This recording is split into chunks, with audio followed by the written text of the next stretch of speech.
You're listening to the Angry Marks Podcast Network. Good afternoon, good morning, good evening. My name is Arya, and this is your combination NXT and Cruiserweight Classic audio report for Wednesday, August the 3rd, 2016. We're going to kick things off. We had a hell of a final match on the Cruiserweight Classic, and so it helps that that's the last thing I'm going to review. So let's get things kicked off here with NXT and the first match. Sean Maluta of the Cruiserweight Classic going one-on-one with the returning Hideo Itami. Should point out that Itami was the only thing that was promoted for this entire week. He had 2 or 3 weeks of video packages promoting his return, and here he is in the curtain jerker match. 14 months ago, as we mentioned, Itami was injured. He had 2 shoulder surgeries, and you might remember me pointing out the last few weeks that I can't wait to see if they ever mention him being attacked before NXT TakeOver Unstoppable and allegedly by Kevin Owens. And I pointed out that I doubted they would ever bring that up. Well, to my shock and surprise, Tom Phillips actually brought that up. And Corey Graves, of course, immediately shot it down. They showed Zack Sabre Jr., Drew Gulak, and Tony Nese sitting in the crowd, cheering on Sean Maluta, since all 4 of them were in the Cruiserweight Classic. This match, though, was all about Itami. At one point, he pulled down his knee pad for a strike, but instead he jumped over Maluta and back-kicked him in the face.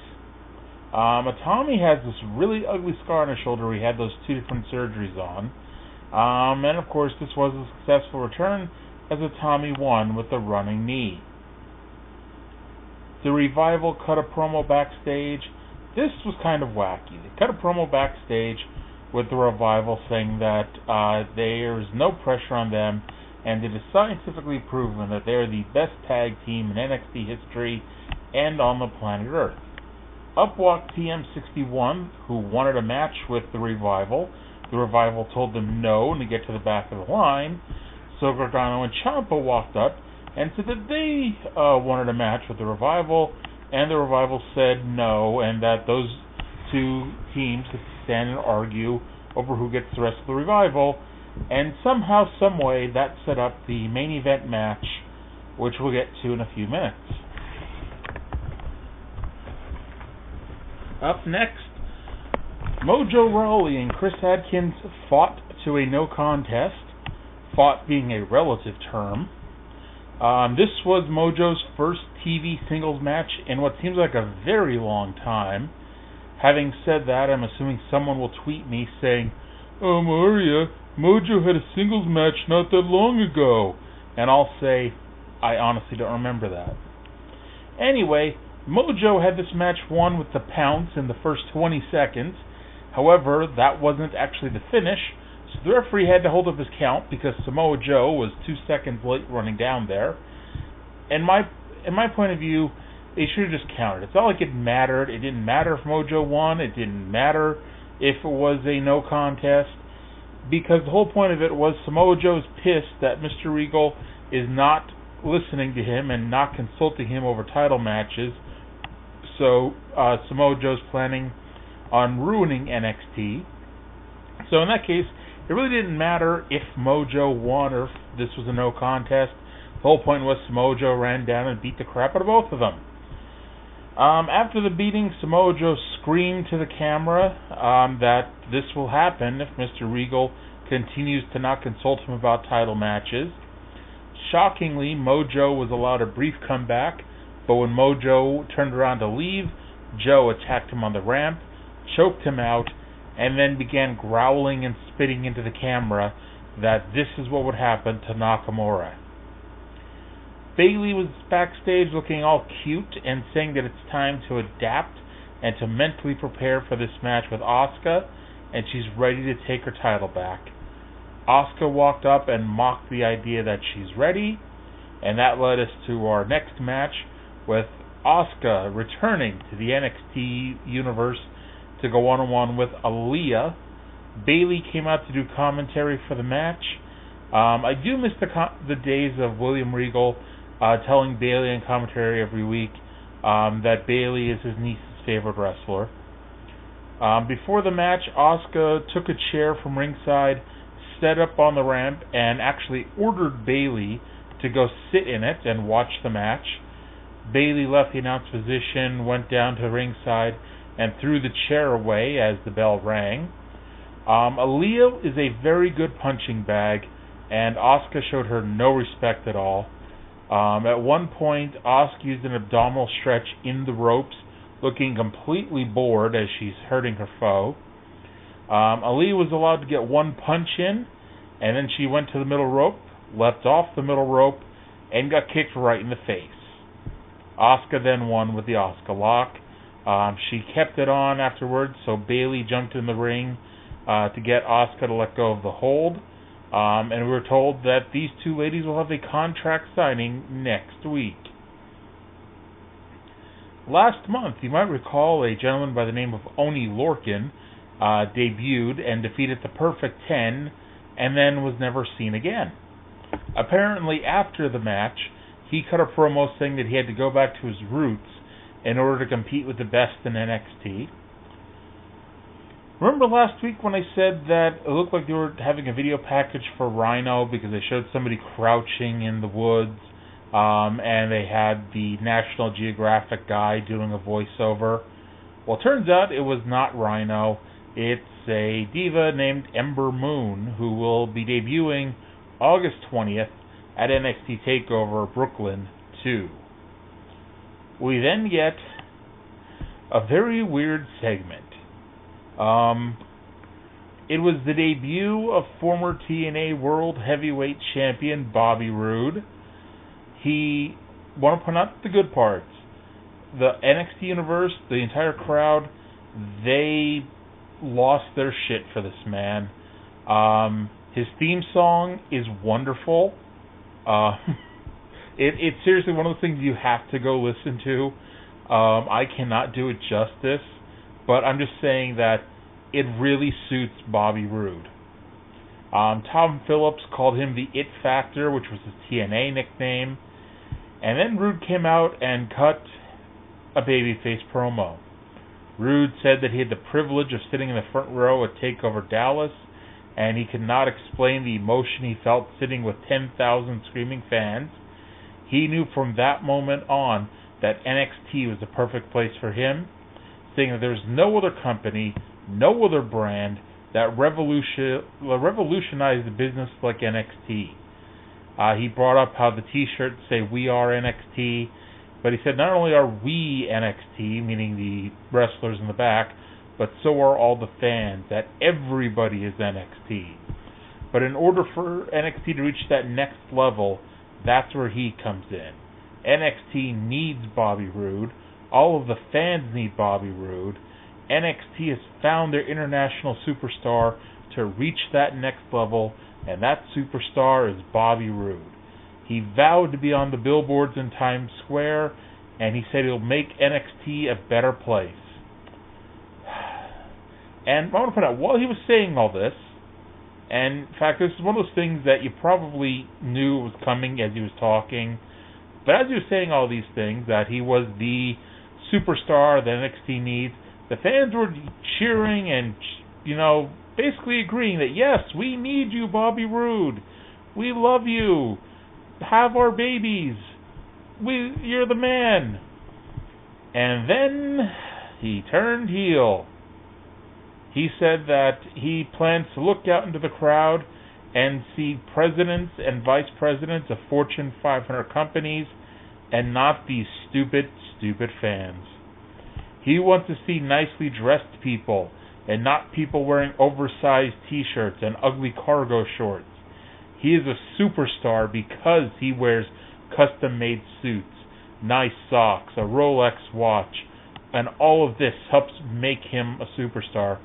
I want to point out that when the promo actually turned into a heel promo, the fans laughed because it was just like, it's one of those things, and by the way, this is basically the end of the promo. The fans started wooing as well, since Roode was basically doing his Ric Flair impersonation at this point, and he finished by saying NXT will be glorious. So, with that said, this was just ridiculous. This was like almost TNA levels in that they brought in this big superstar, this person that the fans loved and wanted to cheer and get behind, and they didn't even give even a little bit of a baby face push. Like, they could have given him 2 or 3 months as a baby face and then let him turn heel and then let him cut this promo about the ugly fans and how he wears nice suits and they look like bums. Like, instead, they went right out on the very first night and turned him heel, and this is something that TNA would have done, ironically enough. But, the only thing that I'm going to give NXT the benefit of the doubt is that the NXT booking decisions, they've had more good booking decisions than bad booking decisions. In fact, they greatly outnumber the number of good decisions over the number of bad decisions.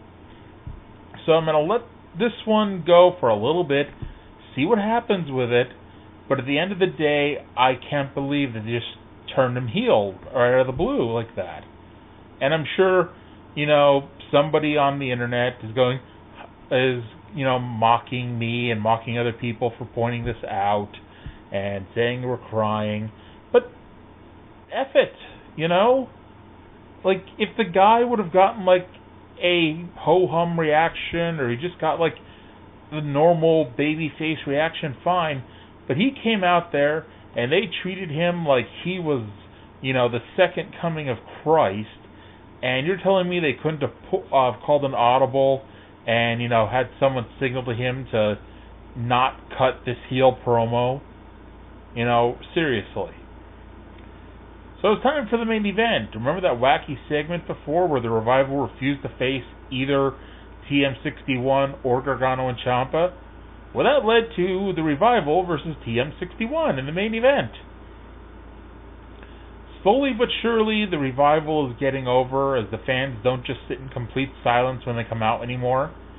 Twice the Revival got the heat on Shane Thorne, including cutting him off during a commercial break. The announcers continue to invent words as they debated over whether or not the Revival is the quote-unquote winningest team in NXT history. I would like to again remind everyone that once upon a time, the Ascension were the only real team on NXT, so for almost a full year, every single week they would go out and wrestle a jobber team. So when the Revival wins 40 or 50 TV matches in a row, then I'll agree that they're the quote-unquote winningest team. Anywho, Nick Miller got the hot tag and no one seemed to care. Unlike when Dash and Dawson faced Gargano and Ciampa, no one really believed TM61 was going to win here. And anyway, out of nowhere, Dawson hit a DDT, the most Arn Anderson move you could think of, and picked up the win. That actually isn't the most Arn Anderson move. The Spinebuster would have been, but, I think they already do that. After the match, Dash and Dawson took the mic and said it doesn't matter what part of the road you come from, they are the top guys in NXT. They started mentioning all the teams they'd beaten over the years, when out came Gargano and Ciampa, who had to come out with bad comedy. This was the bad booking edition of NXT. Good wrestling, bad booking. Anyway, they called Dash and Dawson Arn and Ole because, it wasn't just obvious before they were the Andersons. They started making bad jokes about all the teams the Revival beat, including saying they beat Kermit the Frog and Miss Piggy. Then the biggest reaction to anything in the last 15 minutes of this show was when they mentioned Pikachu, causing a huge Pokemon chant, which, if I were any of those 6 wrestlers in that last segment, I would kind of be embarrassed that is what caused the fans to actually pop and, go chanting like crazy for something. Anyway, long story short, Gargano and Ciampa brought up the Revival never beat them. We got a 4-way brawl, and the challengers dumped Dawson out of the ring and then got a visual pinfall on Dash. Phillips closed the show by mentioning that Gargano and Ciampa would face off in the first round of the CWC, and we're almost at TakeOver, 2 weeks away. But until we get to there, we got to go to Cruiserweight Classic, episode number 4. It's the last 4 matches of round number 1. Beginning with Rich Swann versus Jason Lee. Rich Swann has done some NXT TV jobs, but is here coming back from a shoulder injury. The fans were really into his routine, while Lee stared angrily at him for his shenanigans.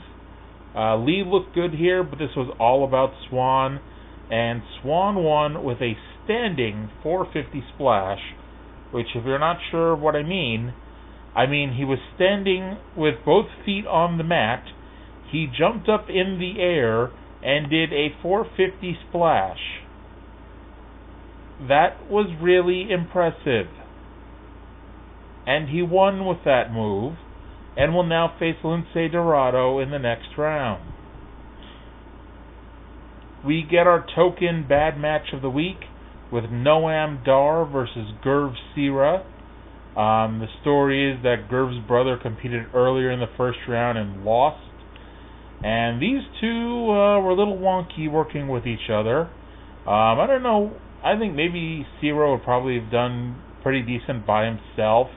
And it's actually sad that Noam Dar is the one that advanced, since he was the less impressive of the two. At one point, Dar went running off the ropes, and Sira was supposed to catch him coming off the ropes with a side suplex. I don't know who was out of position on this one, but somehow they just fell down on top of each other, falling into a pin attempt. Nobody was paying attention to this match. If I could see the entire crowd either looking at their phones or just staring off into the distance.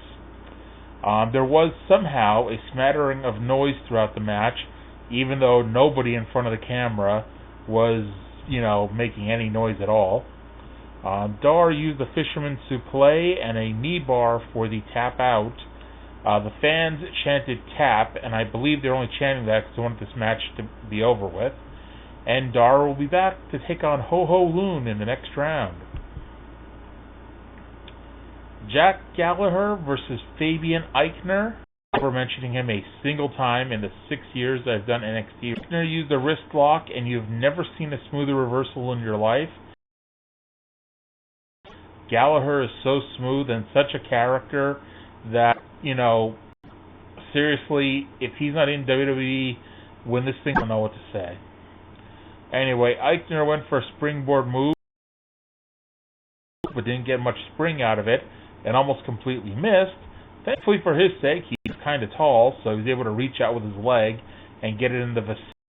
They did the Eddie Guerrero-Dean Malenko standoff of near falls, where they just keep rolling around for 2 count, whatever. Eichner used a double springboard moonsault, which was impressive.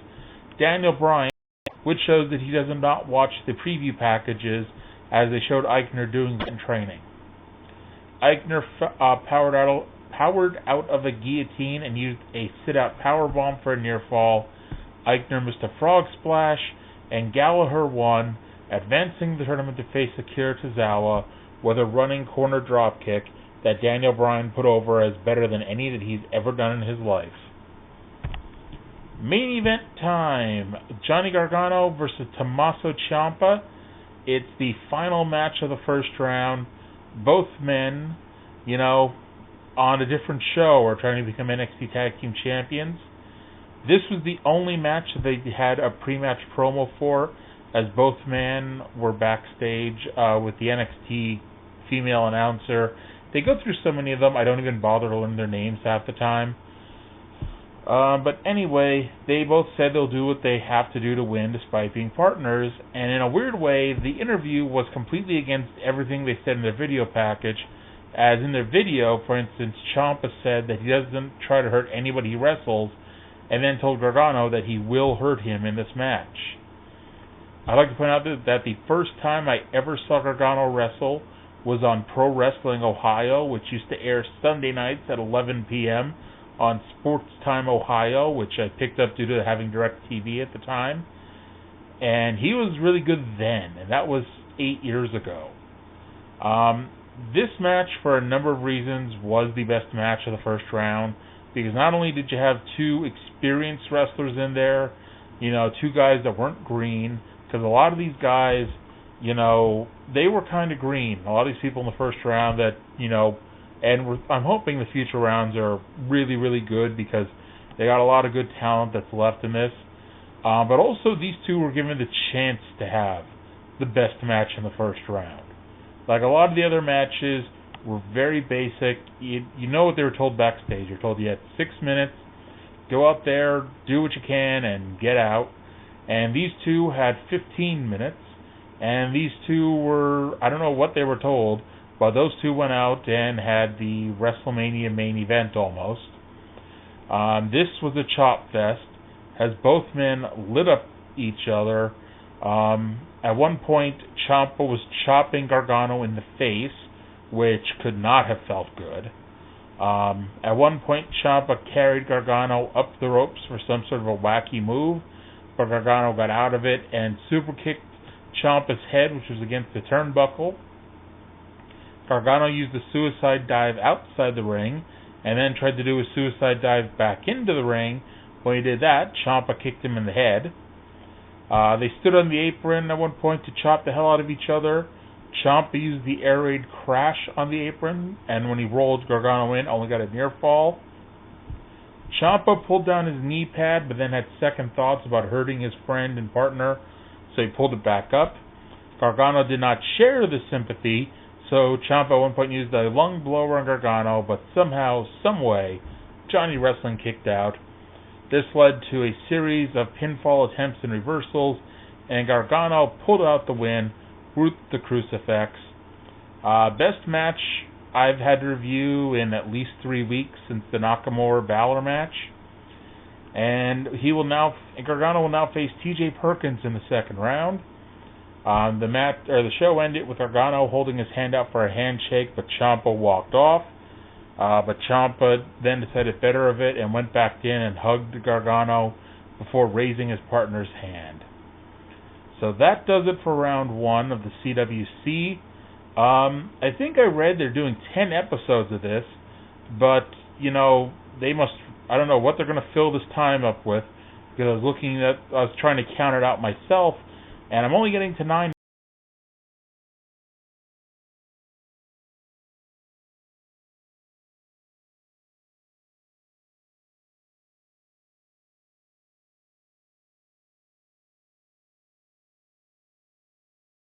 I think I read they're doing 10 episodes of this, but, I don't know what they're going to fill this time up with, because I was trying to count it out myself, and I'm only getting to 9 episodes myself, but I guess we'll see.